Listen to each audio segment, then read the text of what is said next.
오늘 우리에게 주시는 하나님 말씀은 창세기 9장 18절부터 29절까지 말씀입니다. 한 절씩 교독하겠습니다. 방주에서 나온 노아의 아들들은 셈, 함, 야벳인데 함은 가나안의 조상입니다. 이 세 사람이 노아의 아들들이었고 이들로부터 온 땅에 사람들이 퍼지게 됐습니다. 노아가 땅을 일구기 시작해 포도원을 세웠습니다. 그가 포도주를 마시고 취해 자기 장막 안에서 벌거벗고 있었을 때 가나안의 조상인 함이 자기 아버지가 벌거벗은 것을 보고는 밖에 있던 다른 두 형제에게 이 사실을 말했습니다. 그러자 셈과 야벳은 겉옷을 어깨에 걸치고 뒷걸음으로 들어가서 아버지의 벌거벗은 몸을 덮어주었습니다. 그들은 아버지가 벌거벗은 것을 보지 않으려고 얼굴을 돌렸습니다. 노아가 수리께 자기의 작은 아들이 자기에게 한 일을 알게 됐습니다. 그래서 노아는 말했습니다. 가나안은 저주를 받을 것이다. 가나안은 가장 낮고 천한 종이 돼 그의 형제들을 섬기게 될 것이다. 그리고 노아가 다시 말했습니다. 셈의 하나님 여호와를 찬송하리니 가나안은 셈의 종이 될 것이다. 하나님께서 야벳을 크게 일으키셔서 그가 셈의 장막에서 살게 되며 가나안은 그의 종이 되게 하실 것이다. 함께 있습니다. 홍수 이후 노아는 350년을 더 살았습니다. 노아는 모두 950년 동안 살다가 죽었습니다. 아멘. 할렐루야. 오늘도 우리와 함께 하신 하나님을 찬양합니다. 하나님의 날개 그늘 아래서 주님의 은혜 가운데 거하시는 모두가 되시기를 축복합니다. 홍수 이후에 이제 새롭게 펼쳐진 세상을 노아의 가족들이 살아내기 시작합니다. 하나님의 명령에 따라 이 노아의 세 아들을 통해서 이제 생육하고 번성하기 시작합니다. 19절 말씀입니다. 이 세 사람이 노아의 아들들이었고 이들로부터 온 땅의 사람들이 퍼지게 됐습니다. 노아의 가족들 이외의 모든 인류는 홍수 심판으로 사라지게 된 상황 속에 이제 노아와 이제 세 아들 그리고 그 아내들을 통해서 새로운 인류가 또 시작됩니다. 이들로부터 온 땅에 사람들이 퍼지게 됐다. 이 세 사람 셈, 함, 야벳 이 아들들을 통해서 다시 인류가 번성하기 시작합니다. 생육하고 번성하라는 말씀이 이제 이루어지는 것이죠. 생육하고 번성하라는 말씀이 저는 한때 좀 이해가 안 되던 때가 있었습니다. 왜냐하면 생육과 번성이 하나님의 뜻이면 하나님이 처음부터 많이 창조하시지 왜 아담과 하와만을 시작으로 번성하게 하셨을까? 아담과 하와로 번성한 인류이기 때문에 뭐 셈, 함, 야벳 이 세 아들을 통해서 또 번성하는 일이 지금까지 인류가 이렇게 퍼져왔지만 제가 예전에 아주 오래전이죠. 그때는 생육과 번성하려면 처음부터 많이 그냥 만드시지 왜 그렇게 적은 소수를 통해서 시작이 됐을까? 성경을 보면서 가만히 묵상하게 되는 것은 생육하고 번성하는 것, 또 영적으로도 부흥하는 이 일은 하나님의 계획과 하나님의 뜻대로 이루어지는 것을 깨닫게 됩니다. 하나님의 우리의 생각에서는 생육하고 번성하는 것을 생각하면 처음부터 사람이 많았으면 어땠을까 싶지만 하나님의 생육과 하나님의 번성의 방법은 한 사람, 작은 자, 소수를 통해서 이루어져 가는 것을 성경을 통해 깨닫게 됩니다. 단순히 숫자가 많아지는 것이 번성과 부흥이 아니라 번성하고 생육하고 번성하는 이 일, 또 부흥이 일어나는 이 일은 하나씩 하나님의 영적인 DNA를 품고 성장하게 되는 것. 이것이 하나님의 방법이지 않은가 싶습니다. 그래서 하나님은 소수를 통해서 그 하나님의 사람들을 통해서 하나님의 일들이 인류가 번성해 가는 것을 원하셨고 또 영적인 부흥도 소수를 통해서 그들이 먼저 하나님의 영적인 DNA를 가지고 부흥이 일어나는 것. 이것을 하나님께서 계획하셨던 것이 아닌가 싶습니다. 우리의 삶에도 마찬가지입니다. 하나님은 우리에게 풍성한 것들을 주실 때에 일단은 나로부터 내가 먼저 그런 풍요로움의 중심에 서기 위한 하나님의 사람이 되는 것을 원하시는 것이에요. 노아의 가족들로 다시 인류가 시작된 것처럼 하나님은 다시 처음 마음으로 작지만 처음부터 다시 하나님의 마음을 가지고 하나님의 계획을 가지고 나아가는 인류, 또 그런 우리의 삶을 하나님께서 원하시는 것입니다. 이 세 아들은 번성의 통로가 되었습니다. 생육하고 번성하는 통로가 되었고, 그리고 노아는 이런 새로운 터에서 땅을 일구고 이제 포도원을 세웁니다. 노아의 새로운 일은 농사를 짓는 일이었어요. 특별히 포도나무를 심고 그 수확물로 살아가는 삶을 살게 된 것입니다.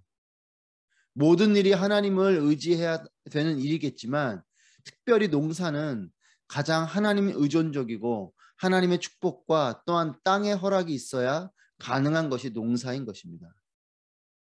하나님을 의지하는, 또한 하나님께서 약속하신 그 약속에 따라서 이제 그 땅이 비록 거친 땅을 통해서 경작해야 되는 아담 이후에 주어진 그 하나님의 약속에 따라서 땅을 경작하며 사는 농사이지만 이 역시도 땅이 또한 것을 허용해 주어야지 되는 일인 거죠. 그러니 하나님을 계속 의지할 수밖에 없고 하나님께서 이 농사를 잘 지을 수 있는 환경들을 주셔야 농작물이 되는 거지 않겠습니까? 가장 하나님 의존적이고 또한 땅의 허락이 있어야 되는 이 농사를 노아가 시작하고 포도원을 세워 포도나무를 키웁니다. 그런데 이제 하나님께서 주신 그 땅에서 포도원을 세우고 땅을 일구기 시작해서 이제 포도 수확물들이 나온 것이죠. 아마도 하나님의 축복이 임해서 풍성한 포도나무가 자라나게 됐을 것입니다.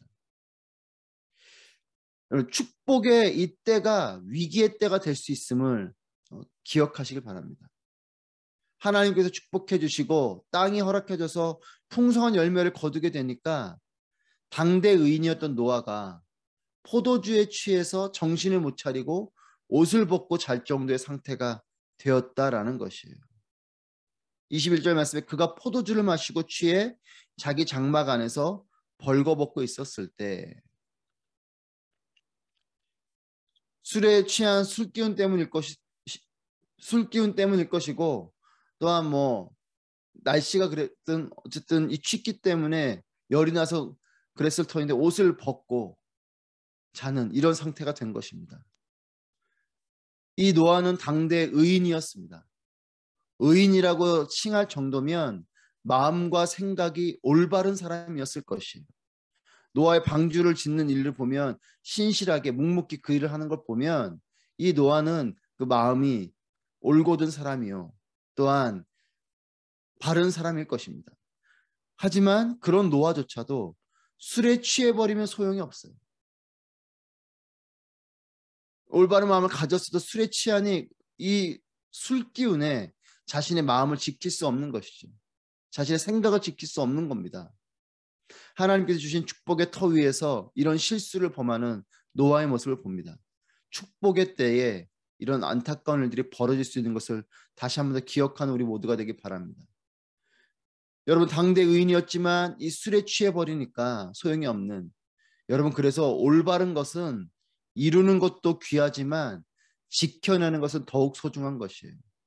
노아가 의인으로서의 마음을 품고 생각을 가진 이와 같은 것은 너무나 귀하지만 이것을 계속해서 지켜나가는 것은 더욱더 소중한 것입니다. 쉽지 않은 것이에요. 당대 의인이었음에도 술이 지배해버리니까 마음과 생각을 지켜버릴 수 없는 것이죠. 이제 심판 이후에 주신 축복의 터 위에서 노아는 벌거벗고 잠을 자고 있는 실수를 범하게 됩니다. 저는 저 여러분이 축복의 터 위에서 더욱 하나님께 동일한 마음과 삶으로 살아가는 우리 모두가 되기를 바랍니다. 여러분 하나님의 축복을 주실 때에 그 축복 위에서 더욱더 축복을 구하며 또 축복을 기다림이 있었던 그런 때 기도하며 하나님을 의지했던 이 마음을 잃어버리지 말고 축복을 주셨을 때 더욱 그 마음을 처음 마음을 이어가는 여러분 되시기를 축복합니다. 결국 노아의 이 실수 때문에 세 아들이 저주와 축복을 나눠받게 됩니다. 22절 말씀입니다. 가나안의 조상인 함이 자기 아버지가 벌거벗은 것을 보고는 밖에 있던 다른 두 형제에게 이 사실을 말했습니다. 함은 가나안의 조상입니다. 아버지의 허물을 두 형제에게 고해 바칩니다. 그 아버지를 보호하고 가려주는 것이 아니라 더욱 부끄럽게 한 것이죠. 아버지의 수치를 보고 형들에게 가서 두 형제에게 가서 고해 바치는 거죠. 하지만 반면에 셈과 야벳은 아버지의 수치를 가려주고 자신들에게조차 부끄럽지 않도록 얼굴을 돌리고 나옵니다. 함은 아버지의 허물을 더욱더 드러냈고 셈과 야벳은 아버지의 허물을 덮어준 것이죠. 같은 상황 속에 다른 태도와 행동을 보입니다. 상황은 같습니다. 벌거벗은 아버지의 이 상황을 보면서 한 아들은 이 수치를 드러내고 두 아들은 이 수치를 가려주는, 같은 상황이지만 왜 다른 태도와 행동이 나옵니까? 마음이 다르기 때문에 그래요. 마음에 따라서 태도와 행동이 정해지는 것입니다. 함의 마음과 셈과 야벳의 마음이 다른 거죠. 이 일로 인해서 25절부터 27절 말씀을 보시면 가나안, 함의 자손들인 가나안은 저주를 받게 되었습니다. 아담의 죄로 온 인류가 저주를 받은 것처럼 이 함 때문에 함의 자손들은 저주를 받게 되었어요. 반면 셈과 야벳의 자손들은 축복을 받게 되었습니다. 이 한 사람 때문에 그 자손들이 저주를 이어받기도 하고 축복을 이어받기도 합니다. 지금 나의 행동이 미래의 저주와 또는 미래의 축복의 문이 될 수 있음을 기억하십시오. 자녀들의 축복은 지금부터 준비하는 것입니다. 부모인 내가 준비하는 것이요, 지금의 자녀들이 미래를 준비하는 것입니다. 지금 내가 어떤 마음을 가지고 어떠한 행동을 하는가가 미래적인 부분에서 축복의 문으로 가기도 하고 저주의 문으로 가기도 해요. 여러분, 우리의 행동은 마음과 연결되어져 있습니다. 같은 시간, 같은 상황 속에 내가 지금 마음 먹은 것이 어떤 경우는 저주로 가기도 하고 어떤 경우는 축복으로 가기도 하는 것이에요. 상황이 문제가 아니고 그 상황 속에서 내가 어떤 마음을 가지고 어떤 믿음을 가지고 또한 어떠한 행동을 하며 살아가는가가 중요합니다. 다른 이의 실수를 볼 때에 그것을 정죄하는 사람이 있고 감춰주는 사람이 있는, 지금 이 함과 셈과 야벳의 태도가 다른 것처럼 마음이 중요한 것이죠. 여러분, 함의 이와 같은 태도와 행동은 갑자기 일어나는 것이 아닐 것입니다. 이미 그는 그 전부터 그런 성향과 마음이 있던 자예요. 그래서 다른 이의 실수를 정죄하는 사람이 있는가 하면 감춰주는 사람이 있고, 위기 속에서도 하나님을 원망하는 사람이 있고 하나님을 기다리는 자가 있습니다. 같은 상황이어도 마음이 다르기 때문에 그래요.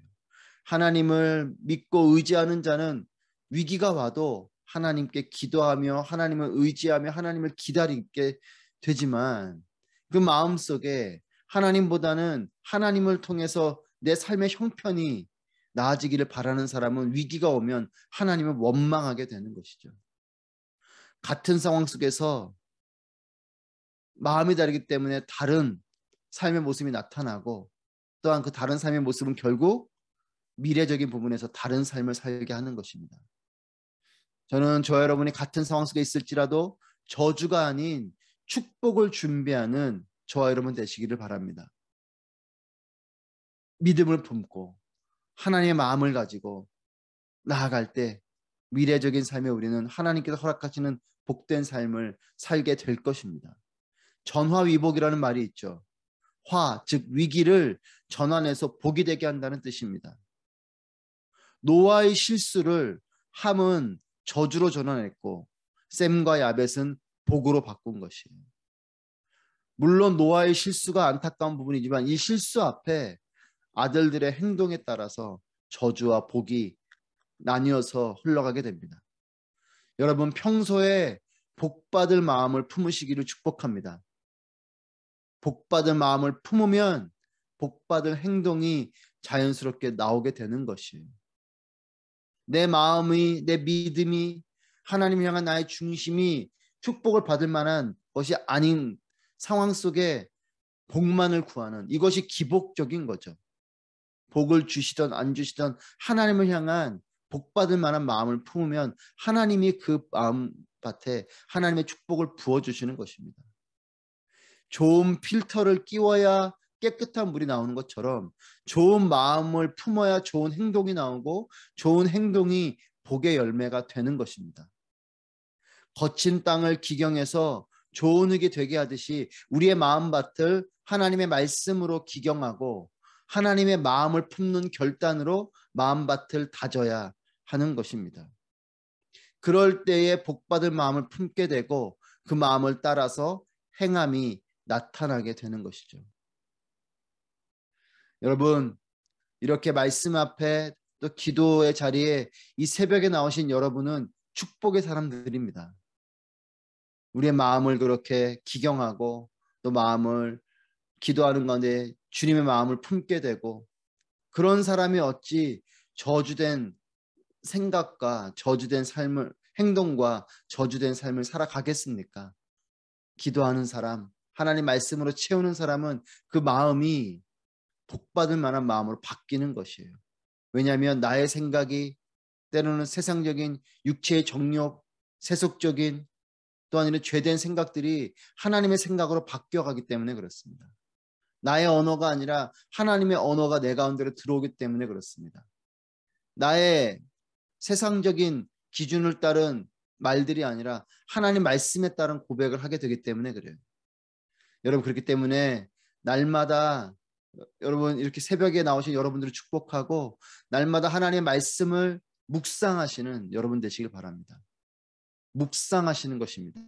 아는 정도가 아니고 이 말씀이 묵상되어서 나의 마음밭에 새겨지고 이것이 나에게 어떤 삶으로 나타내는 것, 이것이 묵상이죠.